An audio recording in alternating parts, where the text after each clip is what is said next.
"Get down!" Boy shielded the girl. Then her dad, the billionaire CEO biker, showed up. "Hello everyone and welcome back to Romance Rewind Stories." Before we dive into today's incredible story, I have a small favor to ask. If you're enjoying these heartwarming tales, please hit that subscribe button and turn on the notification bell so you never miss our latest uploads. It's quick, it's free, and it's the best way to support us in bringing you more emotional romance stories. And here's something I'd love to know. Where are you watching from today? Drop your city or country in the comments below.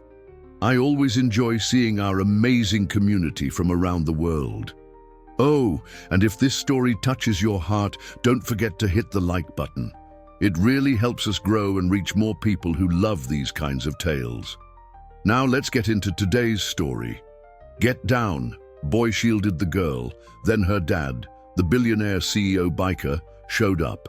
The farmers' market on Saturday morning was one of the most crowded places in all of Portland. Vendors lined both sides of the street, selling everything from artisan bread to handmade jewelry, and hundreds of people wandered between the colorful stalls, shopping and sampling, and enjoying the rare Oregon sunshine that had finally broken through weeks of gray clouds. Eli Callahan was there for one simple reason: to buy his sister fresh strawberries for her birthday cake.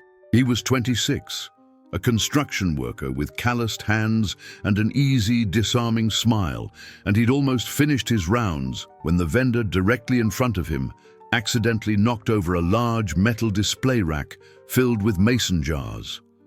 The crash was enormous, like a gunshot in the quiet morning air, and Eli's body moved before his brain could fully catch up with what was happening. He'd served 2 years in the army before a serious knee injury ended his military career permanently. The instinct to protect, to shield, to throw himself between danger and someone vulnerable, it was coded into him at a cellular level, burned into his muscles and reflexes by months of training and real combat. So when the crash exploded behind him and he felt someone small standing right beside him, Eli didn't think. He grabbed the girl next to him, threw his arms completely around her, and dropped to the ground, covering her entirely with his body. "Get down!" he shouted, even as he was already moving. "Stay down!" For 3 full seconds, Eli held her tightly against the pavement, his heart hammering wildly, every muscle tensed and ready for the next possible impact. His ears were ringing painfully from the crash. His mind was scanning frantically for threats, falling objects, debris, anything at all that could hurt her. Then silence. Eli lifted his head slowly, looking around in every direction. No explosion, no gunshots. No danger whatsoever, just a flustered vendor frantically picking up shattered mason jars and apologizing profusely to everyone nearby. Just dropped mason jars. Nothing more than that. The embarrassment hit Eli like a physical wave.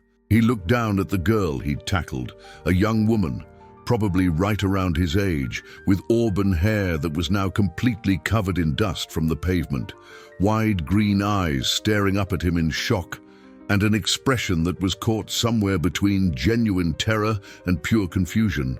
"Oh God, I'm so sorry." Eli scrambled off her immediately, extending his hand to help her up. "I thought..." The crash sounded exactly like, "I'm really sorry. Are you okay? Did I actually hurt you at all?" The girl sat up slowly, brushing dust and debris off her clothes, a simple, cheerful sundress that was now completely filthy with dirt and ground-in dust. She looked at Eli carefully, then at the chaos of shattered mason jars scattered everywhere, then back at Eli again, and then she laughed. It wasn't a polite laugh or a nervous laugh or an uncomfortable laugh. It was a genuine, full-body laugh that made her eyes crinkle beautifully and her whole face light up with pure joy. The kind of laugh that was completely infectious and absolutely impossible to resist no matter how hard you tried. "You thought it was actually a shooting," she managed between waves of laughter. I'm ex-military. Loud crashes and sudden noises and..." Eli ran both hands through his hair, utterly mortified. I know exactly how it sounds. I'm so incredibly sorry. I completely destroyed your dress. This dress cost $12 at a thrift store downtown. It was already dying anyway, trust me." The girl stood up gracefully, still laughing freely, and offered her hand with a warm smile. "I'm Iris, and you just gave me the most exciting Saturday morning I've had in absolute months." Eli took her hand. It was smaller than his, warm and surprisingly strong for its size. Eli Callahan. "Again, I'm genuinely really sorry about all of this." "Don't be sorry at all. You were trying to protect me from what you thought was real danger. That's..." Iris's expression shifted from amused to something noticeably softer, something genuinely touched and appreciative. "Actually, that's really sweet, even if the actual threat turned out to be nothing but artisan jam and preserves."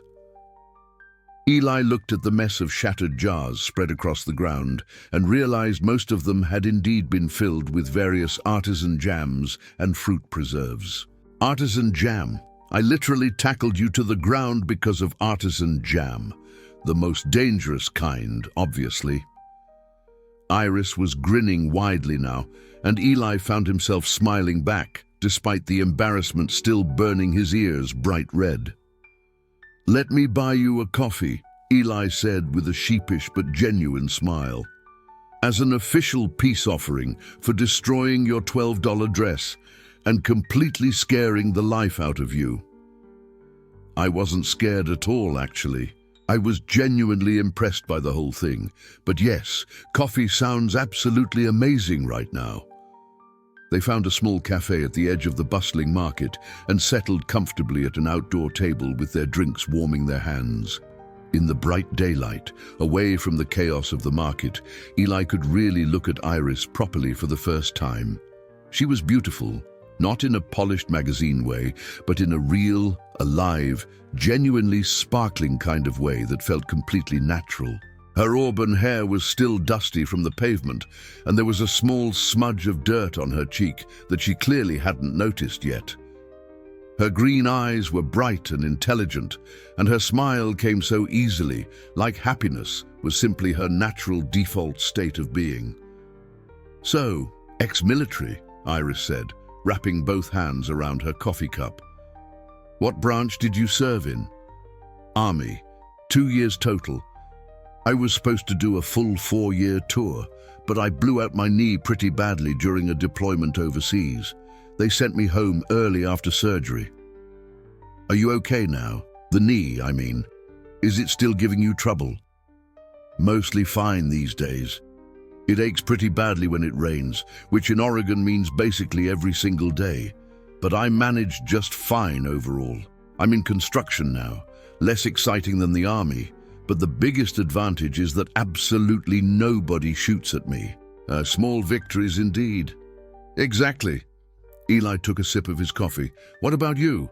What does Iris do on a random Saturday morning besides get tackled by well-meaning strangers at farmers markets?" "I work at an animal shelter just a few blocks from here. Part-time because I'm also finishing up my veterinary degree at the same time. So mostly I study constantly, take care of abandoned animals, and occasionally get tackled by well-meaning ex-soldiers."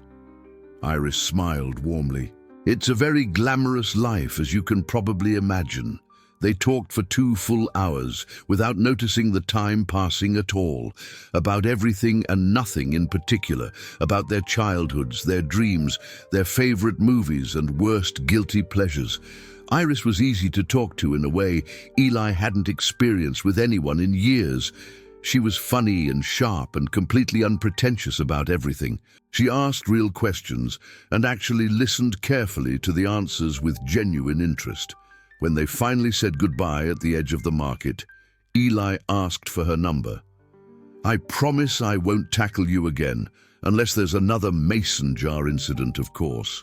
I'll absolutely hold you to that promise." Iris wrote her number on a napkin. Her phone was completely dead, she explained with a sheepish laugh, and handed it to him with a warm smile that made Eli's chest feel oddly warm inside. He called her that same evening. They talked for 3 hours straight. By the end of that first week, they were seeing each other every single day without exception. Eli fell for Iris fast and completely. She was everything he hadn't known he was looking for. Warm, genuine, passionate about helping animals and people alike.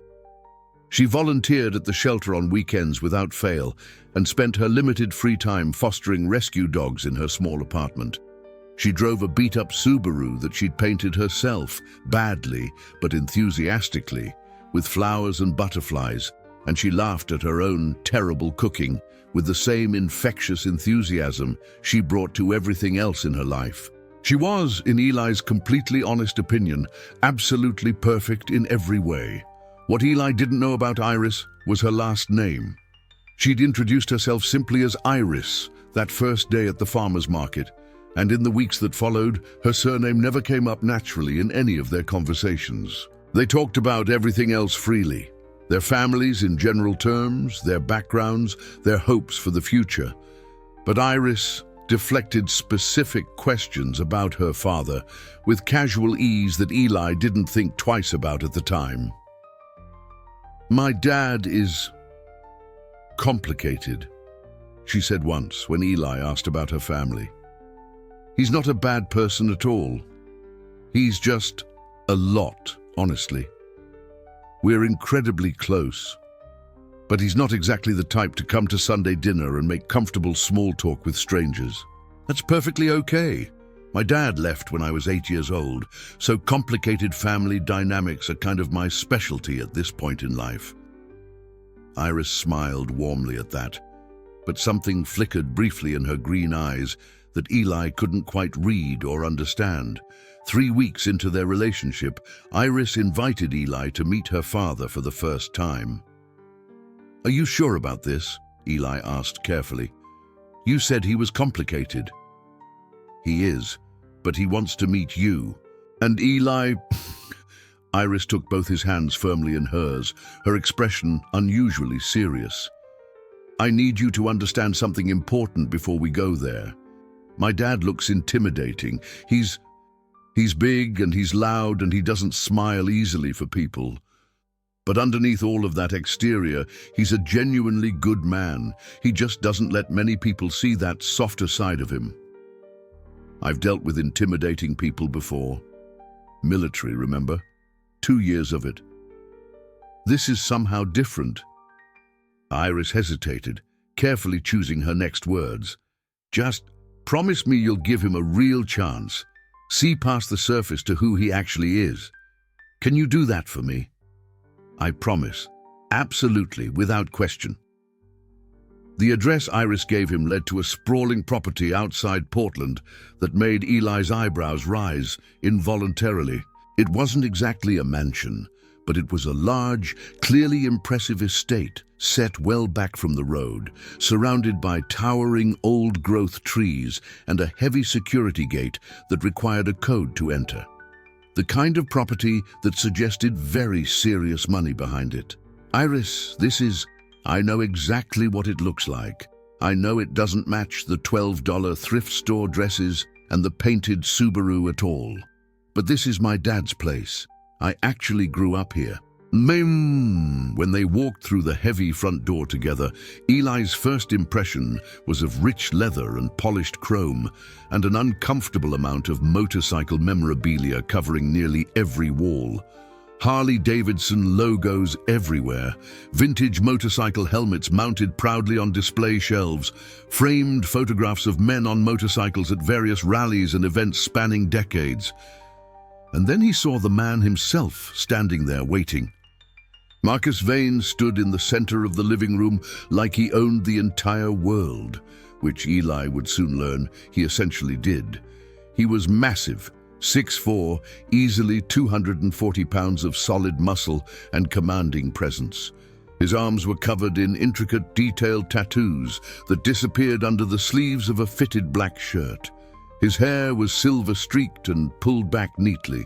His jaw was set in what appeared to be a permanent expression of controlled, quiet intensity that demanded respect.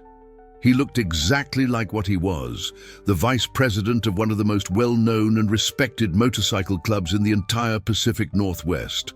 But he also looked like something else, something Eli noticed immediately but couldn't quite identify or place. There was something unmistakable in his eyes, something calculating and sharp and deeply, fiercely protective.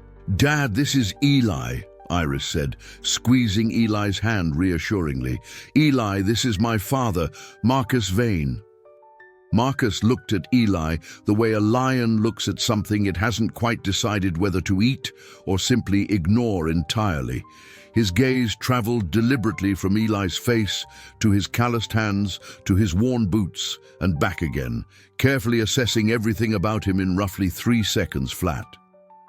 "So you're the one who tackled my daughter in public," Marcus said flatly. His voice was deep, gravelly, and carried the kind of natural authority that made people instinctively stand a little straighter without even realizing they were doing it. "Yes, sir, and I apologized extensively for that." "Iris told me the whole story already." Marcus's expression didn't change even slightly. "Said you threw yourself completely over her to protect her from what you genuinely thought was an active threat." "Yes, sir. It was a reflex. I'm ex-military. I know exactly what you are." Marcus stepped closer, and Eli felt the full weight of the man's presence settle around him like physical pressure.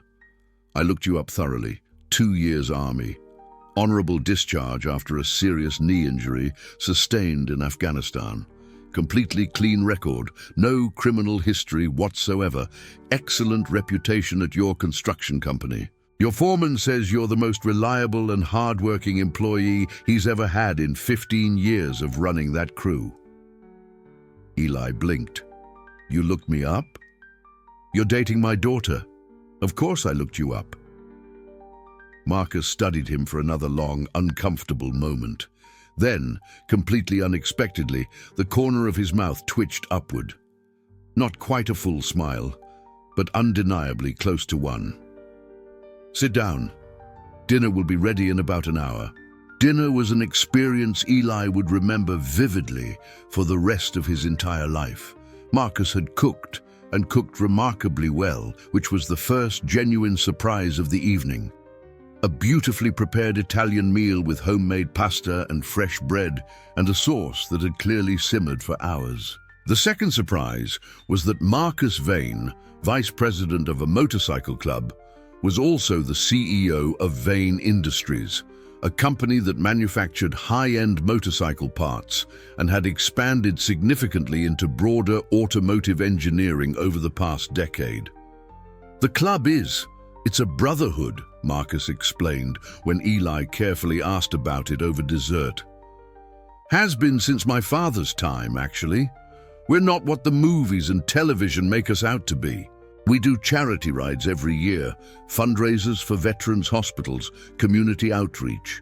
We also run a completely legitimate business that employs over 300 people in this region alone."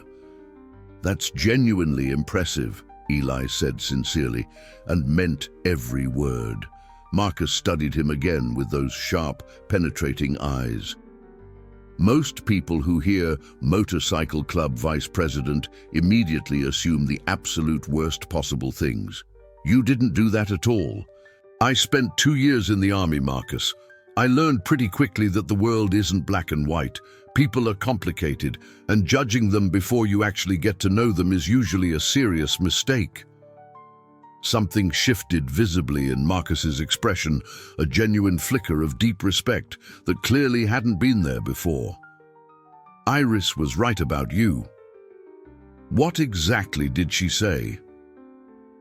Marcus glanced toward the kitchen, where Iris was humming softly while washing the dinner dishes. "She said you were one of the genuinely good ones. I'm starting to believe she was completely right." After dinner, while Iris was cleaning up and insisting Eli stay and keep talking with her father, Marcus poured 2 glasses of expensive-looking whiskey and handed one to Eli without asking. "I'm going to be completely direct with you, Eli. That's simply how I operate. Always have, always will. I'd expect nothing less. Don't call me sir. Makes me feel ancient. And Marcus settled into a worn leather armchair and took a deliberate sip. Iris is everything to me. Absolutely everything in this world. Her mother died when Iris was 12 years old. Cancer. Took her in 6 brutal months. After that, it was just me and Iris against the whole world, and I would have burned everything to ashes without hesitation to keep her safe. I understand that completely. Do you? Really? Because being with my daughter means being under my protection as well now. Not in a controlling way. Iris is her own independent woman, and I respect that deeply. But if anyone ever hurts her... Marcus's eyes locked onto Eli's with an intensity that would have made most men immediately look away. Anyone at all, I will find out, and I will handle it myself. With all due respect, Marcus, I have absolutely no intention of ever hurting her. She's... Eli stopped, genuinely surprised by the unexpected emotion rising in his chest. She's the best thing that's happened to me in a very long time. I would never do anything to hurt her, not ever. I believe you.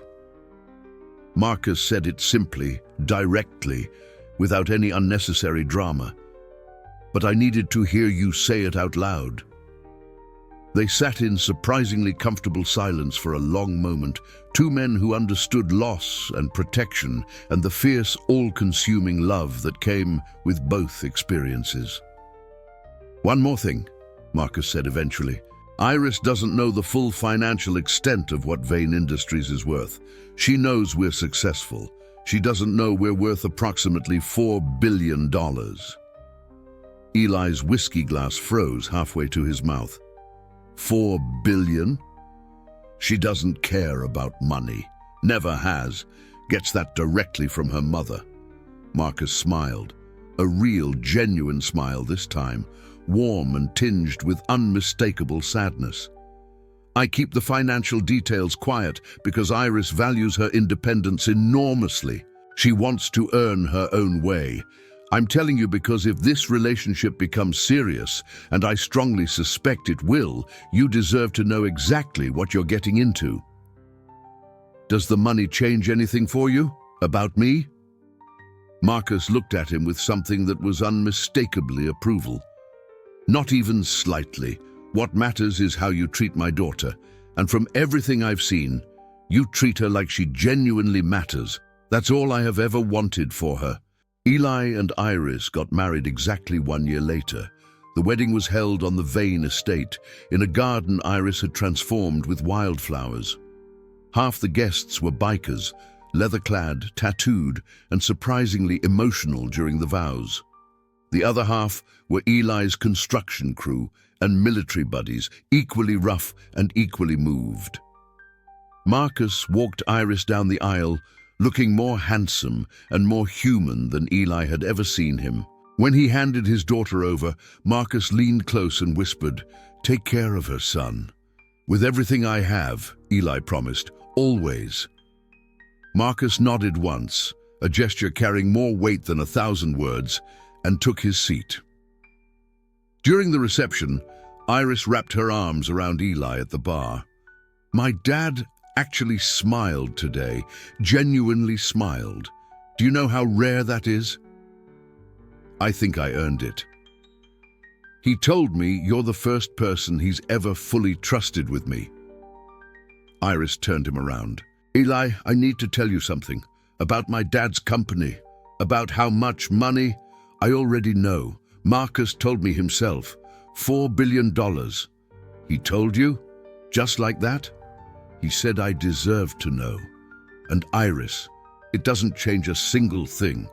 I married you, not your father's bank account. You're not even slightly intimidated. Honey, I was genuinely more intimidated by the mason jar incident than by anything your father has ever done." Iris laughed, that same infectious laugh from the day they met, and kissed him, surrounded by bikers and construction workers and the beautiful chaos of a wedding that was rough and beautiful all at once. Because sometimes the scariest looking fathers are the most loving. Sometimes the motorcycle club vice president is also a billionaire CEO who simply wants his daughter happy. And sometimes the boy who throws himself over a girl to protect her from artisan jam ends up protecting her heart for the rest of her life, proving that real courage isn't about fighting the world's biggest threats. It's about showing up every day and choosing someone worth protecting. And that's where our story ends today. What did you think? Did Eli and Iris's story of accidental tackles becoming forever love touch your heart? Let us know in the comments what your favorite moment was. If you enjoyed this story, we have so many more waiting for you. Check out our playlist for more heartwarming romance tales that will make you believe in love all over again. Don't forget to subscribe, hit that notification bell, and give us a thumbs up. Your support means everything to us. Until next time, keep believing in love, keep believing in second chances, and remember, the best stories are the ones that remind us we all deserve our happily ever after. See you in the next story, and that's where our story ends today. What did you think? Did Eli and Iris's story of accidental tackles becoming forever love touch your heart? Let us know in the comments what your favorite moment was. If you enjoyed this story, we have so many more waiting for you. Check out our playlist for more heartwarming romance tales that will make you believe in love all over again. Don't forget to subscribe, hit that notification bell, and give us a thumbs up. Your support means everything to us. Until next time, keep believing in love, keep believing in second chances, and remember, the best stories are the ones that remind us we all deserve our happily ever after. See you in the next story. And that's where our story ends today. What did you think? Did Eli and Iris's story of accidental tackles becoming forever love touch your heart? Let us know in the comments what your favorite moment was. If you enjoyed this story, we have so many more waiting for you. Check out our playlist for more heartwarming romance tales that will make you believe in love all over again. Don't forget to subscribe, hit that notification bell, and give us a thumbs up. Your support means everything to us. Until next time, keep believing in love, keep believing in second chances, and remember, the best stories are the ones that remind us we all deserve our happily ever after. See you in the next story, and that's where our story ends today. What did you think? Did Eli and Iris's story of accidental tackles becoming forever love touch your heart? Let us know in the comments what your favorite moment was. If you enjoyed this story, we have so many more waiting for you. Check out our playlist for more heartwarming romance tales that will make you believe in love all over again. Don't forget to subscribe, hit that notification bell, and give us a thumbs up. Your support means everything to us. Until next time, keep believing in love, keep believing in second chances, and remember, the best stories are the ones that remind us we all deserve our happily ever after. See you in the next story. And that's where our story ends today. What did you think? Did Eli and Iris's story of accidental tackles becoming forever love touch your heart? Let us know in the comments what your favorite moment was. If you enjoyed this story, we have so many more waiting for you. Check out our playlist for more heartwarming romance tales that will make you believe in love all over again. Don't forget to subscribe, hit that notification bell, and give us a thumbs up. Your support means everything to us. Until next time, keep believing in love, keep believing in second chances, and remember, the best stories are the ones that remind us we all deserve our happily ever after. See you in the next story, and that's where our story ends today. What did you think? Did Eli and Iris's story of accidental tackles becoming forever love touch your heart? Let us know in the comments what your favorite moment was. If you enjoyed this story, we have so many more waiting for you. Check out our playlist for more heartwarming romance tales that will make you believe in love all over again.